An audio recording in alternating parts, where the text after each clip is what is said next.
How can you program your subconscious mind to attract wealth?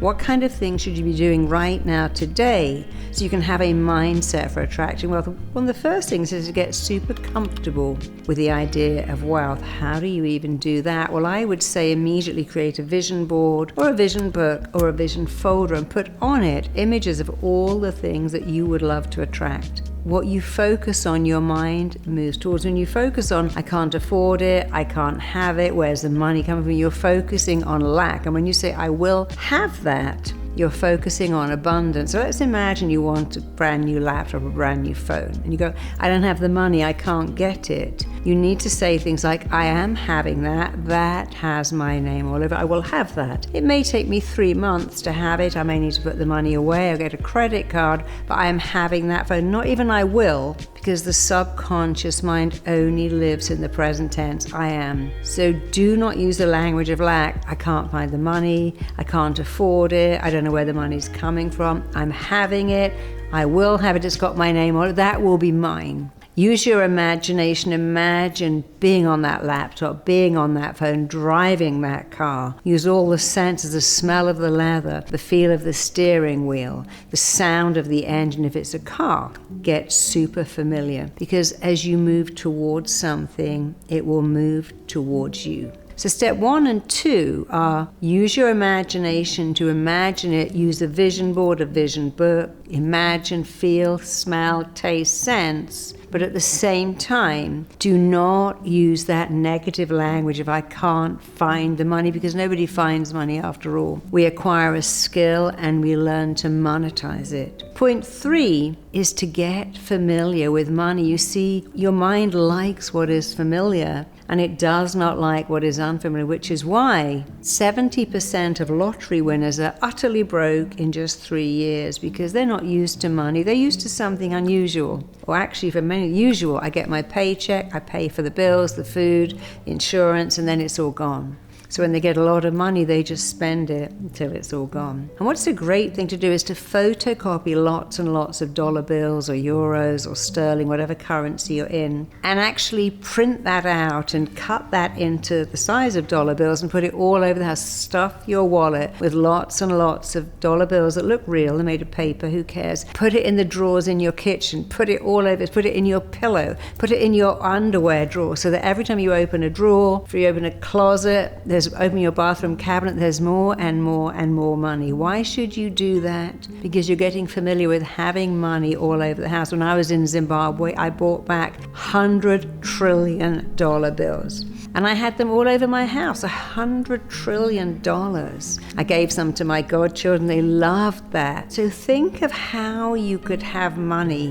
Where did your Money is Beautiful start? So my dad was 2 things. His father was a fireman. They didn't have money. So my father was very careful about spending money. He would always buy reduced things, wouldn't pay for parking, very keen not to waste money, but also all his enjoyment, and that didn't come from money. His enjoyment came because he loved his job. So he taught me 2 things. You must have a job that you love. But I also realized he had very limiting beliefs about money because his family had none. He was very frugal about that. Put the heating off, turn the lights off, don't waste money. And I realized even though when you live in that money mindset where your beliefs about money come from the previous generation, they're not yours. And you must be very careful not to make someone else's belief your own. And of course, I worked with lots of clients who were immensely wealthy and others who weren't. And the ones who were wealthy had a very interesting mindset. And they all had the same belief. I absolutely am worth this. I deserve it. And even better, the more money I have, the more good things I do. And I notice if you have that belief, the more I have, the more good I do,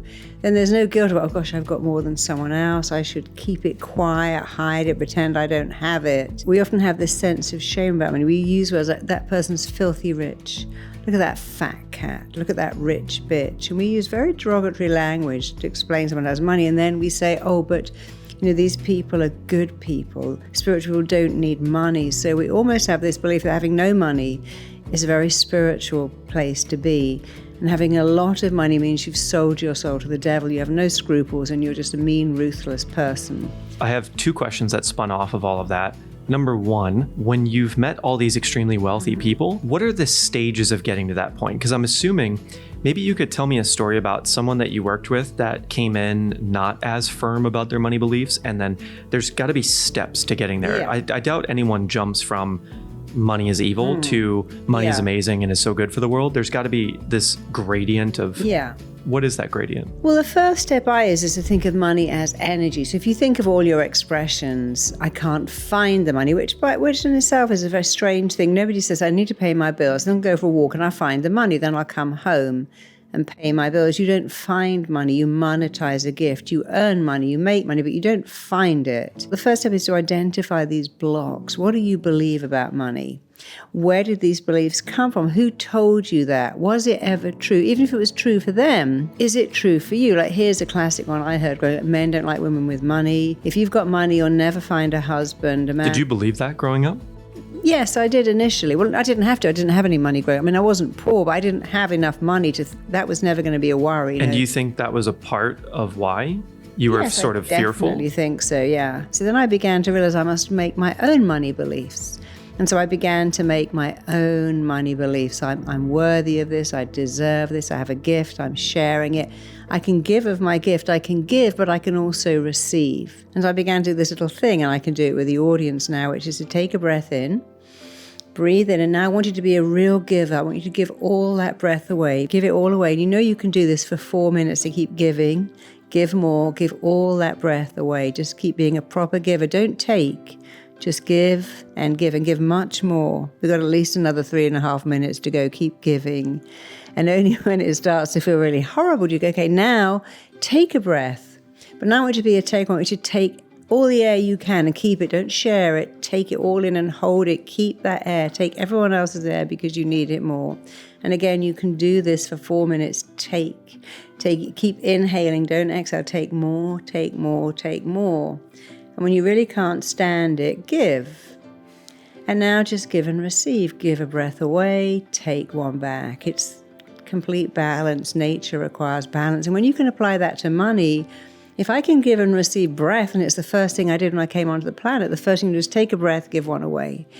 Then I can also give of my skill and receive a great salary. It's that perfect balance. I'm giving something amazing to the world, and I can receive. I want to tell you the difference between making money and spending money, and making money and becoming super wealthy, generating wealth. People who are very successful tend to leave clues. They all have the same habits. I call them the 1%ers. One of the first things they do is that they take action every single day in the direction of their goals. Why is that? Well, because when you are on your way to success, you can't stop. If you're running a marathon, you can't keep stopping. You keep going and you stop when you've completed the marathon. That doesn't mean you have to work 7 days a week, 12 hours a day. It means on your way to success. Every day do one thing. On your weekend off, watch one tutorial, make one phone call, send 3 emails. If you're building success and you're asking for help, don't stop there. Keep going. People will say, oh my God, even on holiday, they're working. The people who are building success do that for a reason. They still make a phone call. When you've made it, you can absolutely switch off. You can enjoy your reward. But on your way to success, if you take action every single day in the direction of your goals, you'll feel like a winner. And of course, when you feel like a winner, you start to act like a winner. So the first step, take action every single day in the direction of your goals. Of course, have goals, know what your goals are, move towards them. So even if your goal was to be super fit, which is not about wealth, but on your day off, you could still do some stretches, a couple of crunches. I'm just giving you the picture here. You have to do something every day. The second thing that people who generate wealth do is that they do not take no for an answer. Of course they hear no. Of course they get rejected, but they bounce back. They're what I call like a big rubber ball. They have the bounce back factor. If you've watched Shark Tank or Dragons, and you'll see people were rejected, laughed off that show. There was a guy who made Trunky, the children's suitcase, you see all over the world. He was laughed off that show. He was rejected. He came back. We all know the story of KFC and how many times he had to hone that recipe. So people who fail get rejected. People who succeed get rejected. People who succeed come back from rejection. They will not take no for an answer. They don't even hear no. They hear, oh, no for today,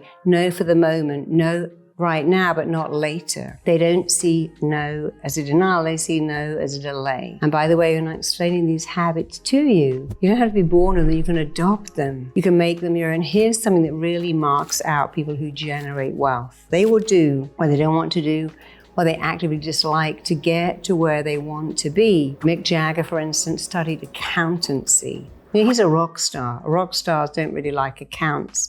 But he understood that he wanted to manage his own money because money makes money. Somebody might tell you, I had to ring investors every day, find a backer, find a partner, go to meetings, learn something I hated, but I was so determined to be successful. I did what I didn't want to do, and I did what I didn't want to do every day. That doesn't mean you should have a life doing what you hate. It means on your way to success, do what you don't want to, make uncomfortable calls. Do the things that stretch you out of your comfort zone, because that is another mark of success. People who are successful, what they don't want to do, and they do what the thing they don't want to do, they do it first. Your next part is to focus on the feeling of being wealthy right now. Imagine how far you've come. Tell yourself you're wealthy, you're rich, and you are massively abundant, and you are master manifester, manifesting more wealth, more riches, and more abundance. And the more you do it, the easier it is, until it isn't what you do, it's who you are. That's what I did to go from being a single parent to owning a home in London, a home in LA, buying my daughter a home outright, and really living in that wealth mindset because I made it available. That's the only difference between you and me, is I made it available and I said it's available to me. I don't have it today, but it's coming. It's coming really fast. I always made myself have a wealth mindset, and it's done wonders for me.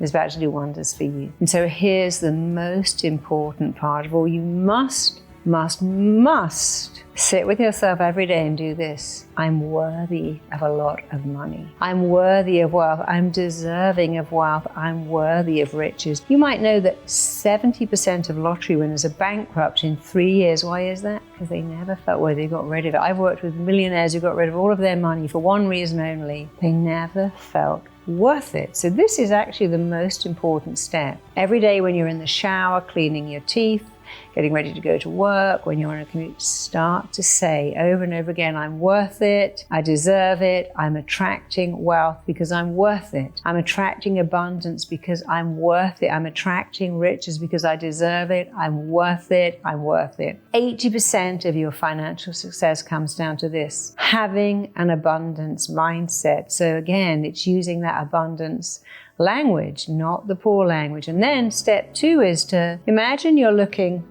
at your phone. And on your phone is a picture of what you really want. Look at what you want. Look at it. Look over it. Look around it. What do you require? I don't even like the word want. I think wanting is wanting, requiring. So I could say, hey, I'm looking at myself here and I can see this great business. I've got an image of myself selling something amazing. But when you really look over and around and through what you require, you'll see something else. You got to actually do some work. The best plan in the world won't work if you don't work. You might say, well, I'm an artist and that's not in my nature to be a marketer. Well, sorry, you got to do both. You might say, I'm a spiritual person. Wayne Dyer was spiritual. He understood marketing. I write books. That's the easy bit. But I also had to learn how to market books, talk about books, become a speaker, go on podcasts and talk about my books, go to book signings and sign books. And if you're anxious, well, I don't like that bit. You can't have part 2 unless you do part 3. And you can't have 2 or 3 unless you do part 1. Part 1, sit and do this every day. I'm worth it. I'm worth it, until it isn't what you do, it's who you are. Look very clearly at what you really, really, really require, and then decide, what are you going to do to make that happen? What are you going to have to learn? Any goal of significance requires you to learn something new, do something new, go somewhere new. Learn about marketing or speaking. Today, if you want to be a writer, unless you can learn to be a speaker too, it's not going to work. If you want to have a business, you don't understand marketing. I've trained 15,000 therapists and we teach marketing as part of our course because it isn't enough anymore to have a gift and a talent.